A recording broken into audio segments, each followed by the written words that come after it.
25 अप्रैल 1992 30वें film fair award की घोषणा होनी थी और सबकी निगाहें बेस्ट एक्टिंग के फिल्म फेयर पर टिकी थी, जहां मुकाबला दिग्गज कलाकारों के बीच नहीं बल्कि हिंदी सिनेमा की 3 पीढ़ियों के बीच। एक 50 और 60 के दशक का ट्रेजेडी किंग तो दूसरा 70 और 80 के दशक का एंग्री यंग मैन। तीसरी पीढ़ी की नुमाइंदगी कर रहे 3 नाम असल में अपनी तरह के 3 जॉनर थे। आज दिखा अपनी उड़ान, अब जे खड़ा तू और जे खड़ा मैं और जरा बीच में पिस्तौल। कचरे वाला कीड़ा इंसान को बीमार कर देता है।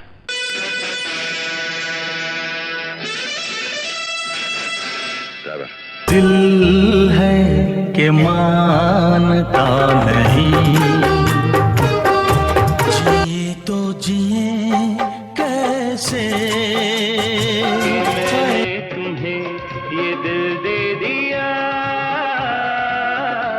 इन 5 में सबसे बड़ा दावेदार कौन था ये कहना मुश्किल था, लेकिन सबसे कमजोर कड़ी कौन थी इसका अंदाजा इस बात से लगा लिया गया था कि बेस्ट फिल्म कैटेगरी में जो 5 फिल्में नॉमिनेट हुई थीं उनमें वो सभी फिल्में थीं जिनके लिए चारों बेस्ट एक्टर दावेदार थे, लेकिन वो फिल्म नदारत थी जिसके लिए ये शख्स ताल ठोक रहा था।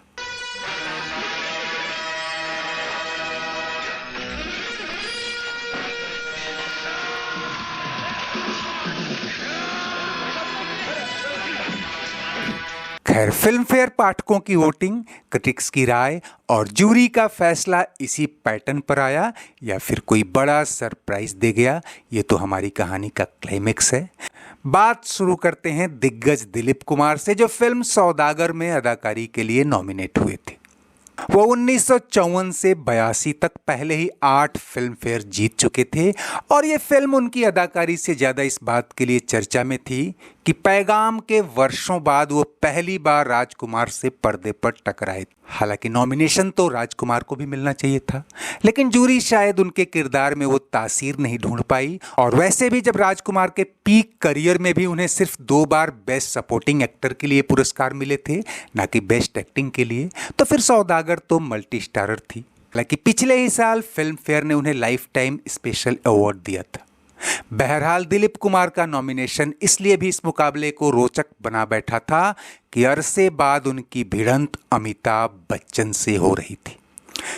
और पिछला मुकाबला साल 1982 की फिल्मों के लिए दिए गए 30वें फिल्म फेयर में हुआ था, जहां अमिताभ बच्चन को बेस्ट एक्टर कैटेगरी में 3 फिल्मों नमक हलाल, बेमिसाल और शक्ति के लिए नॉमिनेट किया गया था।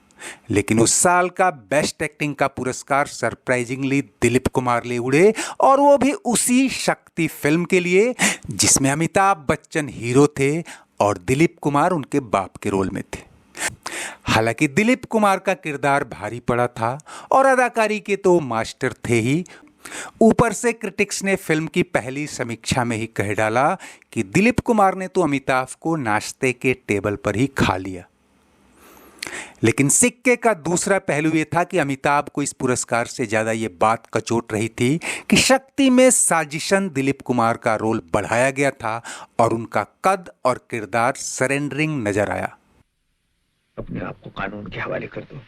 जिस कानून ने आपको मेरे लिए अजनबी बना दिया, मैं अपने आप को उस कानून के हवाले कैसे कर सकता हूं? और ये सब तब हुआ जब वो अस्पताल में जिंदगी और मौत की जंग लड़ रहे थे।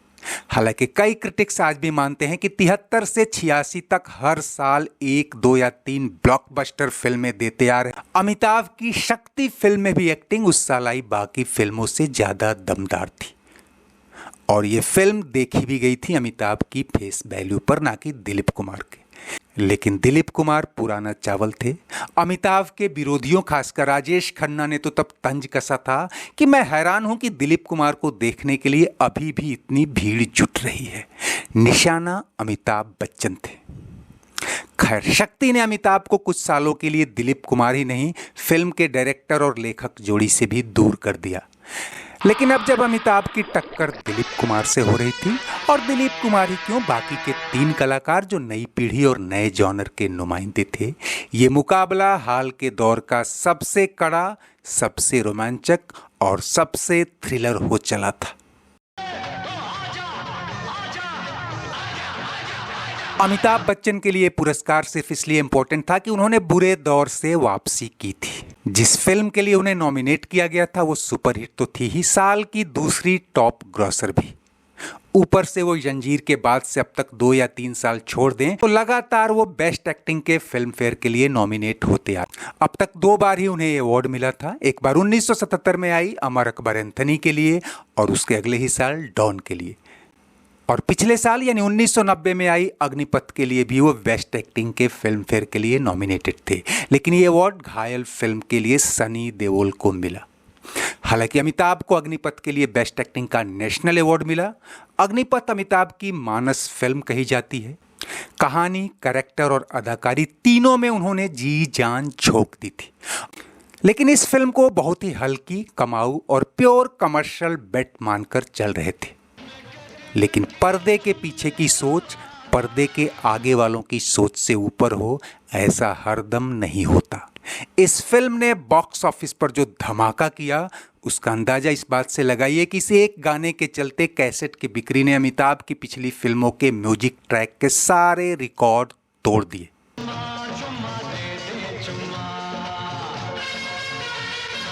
और जब गोविंदा और रजनीकांत जैसे बड़े स्टार्स को दाएं बाएं रखते हुए टाइगर का पोस्टर शहर के गली चौराहों पर नमूदार हुआ तो बॉक्स ऑफिस पर कई कई दिन तक हाउसफुल के बोर्ड लटकते रहे।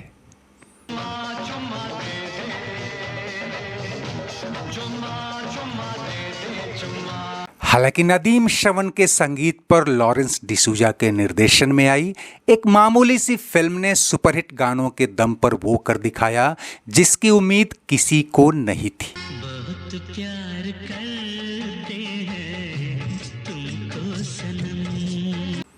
नाम मात्र बजट की फिल्म ने एक ही झटके में बॉक्स ऑफिस पर 18 करोड़ कमाकर साल की बाकी फिल्मों को पीछे छोड़ दिया और वो 1991 की टॉप ग्रॉसर फिल्म बनी। इस फिल्म से संजय दत्त को बेस्ट एक्टिंग के लिए नॉमिनेशन मिला था। जिए तो जिए कैसे। दूसरा धमाका गुलशन कुमार के बैनर तले महेश भट्ट ने किया था। आशिकी के बाद लगातार दूसरी म्यूजिकल हिट दी थी दिल है कि मानता नहीं।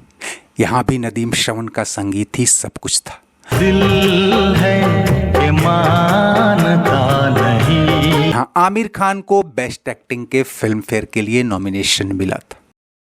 इस कैटेगरी में 5वीं एंट्री अनिल कपूर की थी जो लम्हे फिल्म के लिए नॉमिनेट हुए थे। लम्हे बॉक्स ऑफिस पर भले ही इन फिल्मों के मुकाबले काफी पीछे रही, लेकिन उसने अपने इनोवेटिव कंटेंट के जरिए बेस्ट फिल्म का फिल्म फेयर जीत लिया था। ऐसे में अनिल कपूर की दावेदारी भी मजबूत हो चली थी। कभी मैं सुनूं, कभी तुम सुनो। ऐसे में नॉमिनेशन लिस्ट आने के बाद से इस कैटेगरी में फिल्म फेयर हाल के वर्षों का सबसे टफ कॉन्टेस्ट माना जा रहा था। और दोस्तों, जैसे ही बेस्ट एक्टर का ऐलान हुआ, मंच पर आया वो चेहरा जिसे 2 साल पहले फिल्म फेयर सरीखी एक पत्रिका ने फिनिश्ड करार दिया था। प्रोड्यूसर कहने लगे थे रेट घटाओ और क्रिटिक्स सलाह दे रहे थे कि बाप का रोल करो। लेकिन अमिताभ बच्चन के फैंस के लिए ये उनके अपने एंग्री यंग मैन, उनके मर्द, उनके शहंशाह की वापसी थी जो टाइगर बनकर दहाड़ रहा था।